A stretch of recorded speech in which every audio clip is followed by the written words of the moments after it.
Hi, and welcome to Trail Mix by Gaze at the National Parks, the podcast. I'm Dusty. And I'm Mike. Trail Mix is the short format episodes of our show.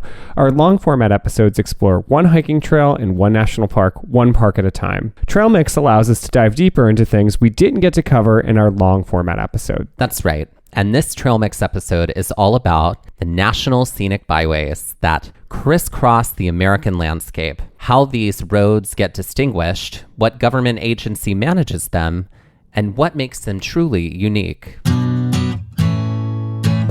Over the summer, we had the opportunity to take a trip to Catoctin Mountain in the state of Maryland. The site, while originally a state park, fell under the jurisdiction of the National Park Service for several reasons, but due in large part to the history of the site, which included direct impact from FDR's New Deal, and the fact that part of it later became a retreat for U.S. presidents, first as Shangri-La, FDR's name, and later Camp David, as it is still known today. The park itself, just like the town of Gettysburg and several other sites, are also a destination on the edge of Route 15, also known as the 38-mile journey through the hollowed ground National Scenic Byway. While the park is not preserved by NPS for this reason, it is likely that the byway itself exists because of these sites. Usually, if you are headed somewhere long distance and you aren't flying, then you're likely in a car, and that's where National Scenic Byways come into play. Most, if not all, scenic byways are managed by the Federal Highway Administration. The FHA, as it is known, is a U.S. Department of Transportation agency that supports state and local governments in the design, construction, and maintenance of the nation's highway system and roads on federally and tribally owned lands. That being said, NPS also has a hand in the national scenic byways of the country, especially because many cross into or are completely encompassed by parkland. Right. But before we get there, let's learn a little bit more about the history of the Scenic Byway program itself. With the onset of car travel in the early part of the 20th century, scenic roadways became a commonplace thing. Scenic roadways were often completed in piecemeal operations rather than grand designs. In fact, these scenic roads operated independently of one another without any sort of overarching plan until at least the middle of the century. Some of the earliest examples of scenic roadways from the early part of the 1900s include the 4 parkways of Westchester County, New York, the Bronx River, Hutchinson River, Sawmill River, and Cross County, Texas's Upper Cato Road, and Virginia's Mount Vernon Memorial Highway. Some of these parkways predate the creation of the automobile, and in many, if not all cases, provided exceptional views, beautiful landscaping, and not necessarily the fastest route between 2 points, but rather the more scenic, idyllic, and beautiful. Don't you wish sometimes that Google had like a scenic option? Yes. You know, they have Google, the I know you're fastest listening. option because Google's listening. Google, it like sometimes when we're going from one place to another, I'm like, I'd love to take the scenic way. Yeah. Maybe there's a beach. Maybe there's like a mountain. A point of interest. Something, right? Right. 2 states that took the lead in creation of roadways that highlighted and protected the beauty of their states were Oregon and Vermont. Policy and practice from Oregon helped to shape the policy of the Federal Bureau of Public Roads, which would later become the Federal Highway Administration, by way of beautification and landscaping. Oregon also took steps to limit the use of billboards on highways and ensured that unsightly features like scrapyards were not within sight lines while driving. This was later seen in Vermont, as well as in laws which related to pollution and dumping that came into play regarding roadways. Another pioneering move from the state of Oregon, which soon expanded elsewhere, was their placement of roadside recreation and rest areas along scenic roadways.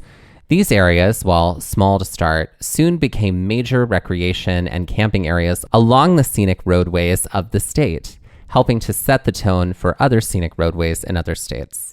As the nation entered the 60s, the program of scenic roadways grew and expanded, and in some cases became multi-state thoroughfares.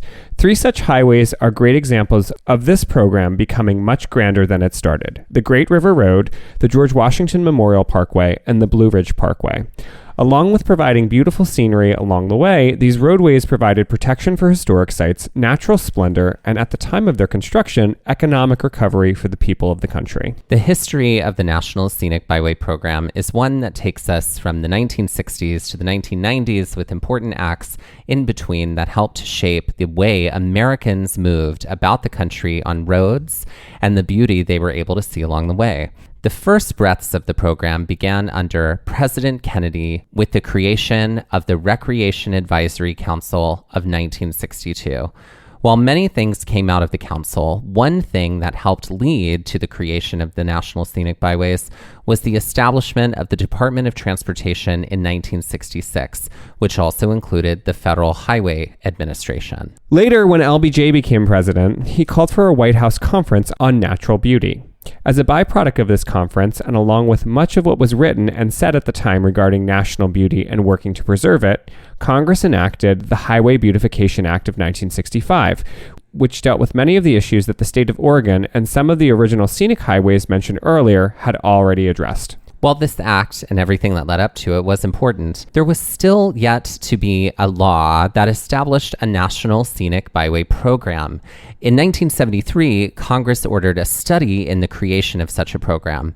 The study underlined several things, including a national designation of scenic roads, corridor protection, scenic enhancement, and national connectivity. This was further underscored by a report from 1985 under President Ronald Reagan. Even after all these reports and councils, the program didn't get real legs for another 6 years when President George H.W. Bush signed the Intermodal Surface Transportation Efficiency Act, or ISTEA, which strengthened the National Scenic Byway program. So that's It's a lot to take in. It's a lot to digest. And also, I don't think I would... It's fascinating to think about the history of the automobile and just how that shaped so much policy, regarding just travel and safety and all sorts of things.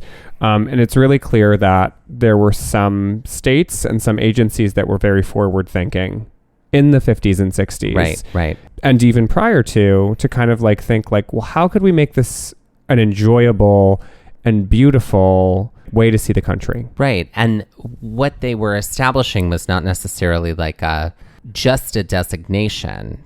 They're essentially establishing a program or the sort of seeds of an agency that would then upkeep all of these scenic byways. Yeah. And which, that requires annual budget and all that, what I'm saying? The cans of worms. It's a huge thing to establish. Yeah. The National Scenic Byway program is sprawling. As of 2021, there are 184 roadways within 48 states that have the distinction of a National Scenic Byway. The National Scenic Byway program, unlike earlier versions, or less comprehensive ones, has criteria that must be met in order for a road to be considered a National Scenic Byway.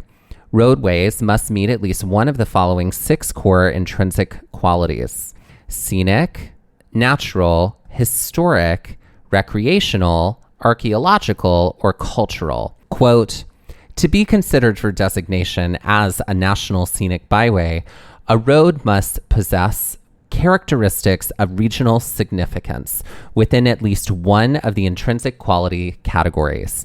In addition, the byway must demonstrate strong community support and develop a corridor management plan that describes in detail the preservation, marketing, and improvement strategies for the byway.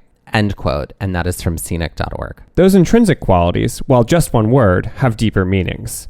In order to fulfill the scenic quality, the roadways must have a heightened visual experience from either natural or man-made elements that work together to create an overall harmony. In order to fulfill the natural quality, the byway must be abundant with natural landscapes, water features, vegetation, and wildlife. To meet the historical component, these byways must encompass the legacies of the past, either those of the physical landscape or those that were human-made, and may include buildings, settlement patterns, or other aspects of human history. To meet the recreational component, the areas along the roadway must provide for active and passive recreational experiences, which may be seasonal or year-round. To meet the archaeological component, there must be evidence of historical or prehistorical human existence that can be inventoried and interpreted. This may include ruins, artifacts, or structural remains. And lastly, to meet the cultural component, the byway must in some way highlight one or more significant community or cultural tradition, which could include architecture, festivals, or special events. To attain the status of, quote, all-American road, end quote, the byway in question must meet two of the components listed. As of 2021, of the 184 roadways within the National Scenic Byway program, 61 of them are listed as all-American roads. So I just feel like all of this information is just fodder for Cars 5. I think they've made 4 of them at this point. Did they? Oh, I only know of Cars and Cars 2. There's at least a Cars 3. So there? I'm assuming that there's a Cars 5 in the works. I didn't know there was a 3. Yeah. Things I'm going to have to watch. I enjoyed Cars. Okay. Did you not like it? I don't know. I just was like, you know why I liked it? Why? Oh. Bonnie Hunt. Wasn't there? That might have been Planes. Isn't there a plane called Dusty? Yeah, I think so. No. Or is that in Cars? I don't know. Is that the tow truck named Dusty? No, that's Mater. Oh, why do I know this? I don't know why you know this. Anyway. It is interesting, though. I find that obviously there are qualifications, and this seems very similar to, other things that we talk about all the time, like NPS sites and national parks themselves. There are qualities that have to be intrinsic to the parks, that make them a national park, that allow them to be that way. Yeah. So I do feel like this is fascinating to me. I love that. Yeah. I didn't even know about the term All-American Road. Well, welcome. Welcome. I didn't either as I did this research, so it was very fascinating to me.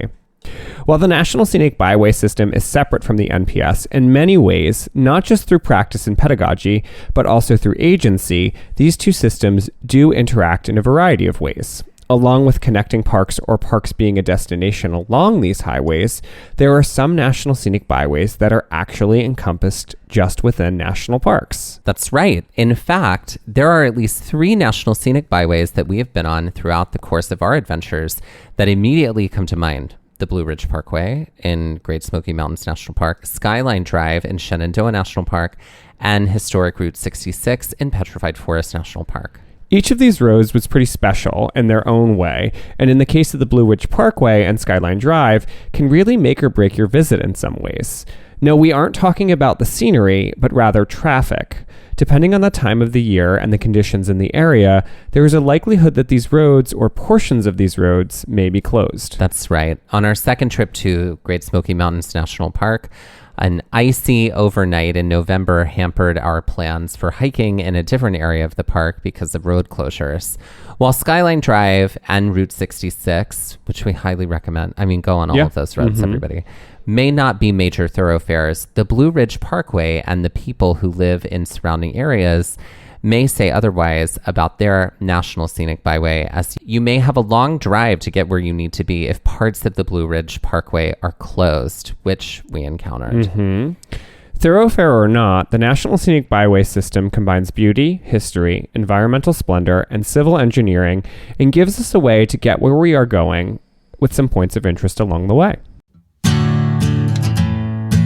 Now that we know a little bit more about our National Scenic Byway system, to end this trail mix, we're going to play a game. That's right, this is Find That Byway. Now, I've narrowed the lens of this game to only include byways that are found entirely within national parks or roads that connect 2 or more NPS sites. Oh, interesting. I feel like that should have a designation. If it if it connects, it should be it's not an all-American road. It could be something else. An all-park road. Sure. Great. So let's get started here, Mr. Lord, Ballard. I don't know how well I'm going to do it. You're going to be fine. At all. I wrote it in a way that is going to make your life very easy. Well, so famous last words. It's true. Coming from me, that has as much currency as a fart in the wind. Great. For 100, name that byway. This all-American road on Mount Desert Island bears the name of the park that it is within and gives drivers and their passengers an incredible view of craggy shoreline and dense conifer forest. What is Acadia Road? What is the Acadia All-American Road? Oh. Yeah, I said this All-American Road. Oh, sorry about it. That's okay. Great. For 200, this scenic byway bears the name of and traverses this national park that has the lowest point and is the hottest place in the Western Hemisphere. What is Death Valley Road? What is Death Valley Scenic Byway? Great. Yeah. Death Valley Scenic Byway. Mm-hmm. That's what I should say. I'm trying to give you like at least that one part in the clue. I appreciate it. You're welcome. For 300, this marine highway, the only of its kind, and an all-American road, allows you to see 3 national parks and 3 national monuments, all by ferry. You can either rent a cabin on the ship or camp right on the deck for this very unique experience, which may be the best way to see the multitude of MPS sites that this gigantic state has to offer. Oh, Lord. Okay, so it's Alaska. Mm-hmm. And it's called the Alaska Maritime Road. What's the Alaska Marine Highway? Great. Maritime. Did I say maritime? Maritime. You know what I was thinking of is that Sarah Palin quote. Well, they're divided right there by a very narrow maritime border. That's Tina Fey as Sarah Palin. Of course. For 400, the Tioga Road / Big Oak Flat Road is entirely within this national park, which includes such sites as Tulum Meadows, Mariposa Grove, rock formations like the Sentinel and Glacier Point, and trails like 4 Mile Trail and Mirror Lake. What is Yosemite? That's correct. Very good. Okay, I knew that because I really wanted to do 4 Mile. I know. When we were there. I know. We both did. Okay, the only way you're going to get me to get on Yosemite Falls again, because Yosemite is kind of like a U shape, mm-hmm. right? And Yosemite Falls is sort of like over on the left side. Mm-hmm. And then 4 Mile is like over right on when you come the in, right. Sort of near Bridal Veil. And you can essentially hike up to the top mm-hmm. and then walk all the way around and then down. And mm-hmm. then we would have been able to do that on 4 Mile, but there was snow and stuff. Mm-hmm. So that's the only way you're going to get me back on Yosemite Falls. And that's going to be like on my own time, mm-hmm. take a long time. And lastly, for 500, the Dinosaur Diamond Prehistoric Parkway has several sites along it filled with science and history. You can pass by and through several NPS sites during your drive along this byway, including Dinosaur National Monument and these 2 next-door neighbor parks of the Southwest. What is Arches and Canyonlands? That's correct. You are just amazing. I didn't know that Dinosaur National Monument was that close. I didn't either. Well, where the hell were we when we were there? Why didn't we? We were on a tight budget. It was our first trip. It was our first trip. Right. I do want to go to there. Yeah. I want to go to there. I also want to go to Goblin Valley State Park. I know. Oh, so you can become a goblin. Do. I'm already a goblin. So were you.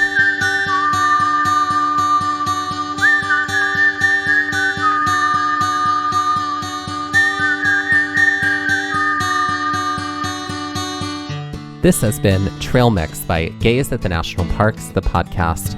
We're here to remind you to hike early and hike often, and that scenic byways are always out there. Gaze at the National Parks was created and is hosted by Dustin Ballard and Michael Ryan. To see images from this episode, follow our Instagram at Gaze at the National Parks. To contact us, email us at gazeatthenationalparks@gmail.com. And to find out more about the parks visited on the show, visit our website, gazeatthenationalparks.com. That's Gaze, G-A-Z-E. All original artwork featured on Instagram and on our website is by me, Michael Ryan. All original music was written by Dave Seaman and performed by Dave Seaman and Mariella Klinger and Sean Sklios. Our music producer was Skyler Fortgang. This episode was edited by me, Dustin Ballard. We would also like to acknowledge that while recording this episode, that we are on the traditional and stolen lands of the Lenape people, also known as Middlesex County, New Jersey.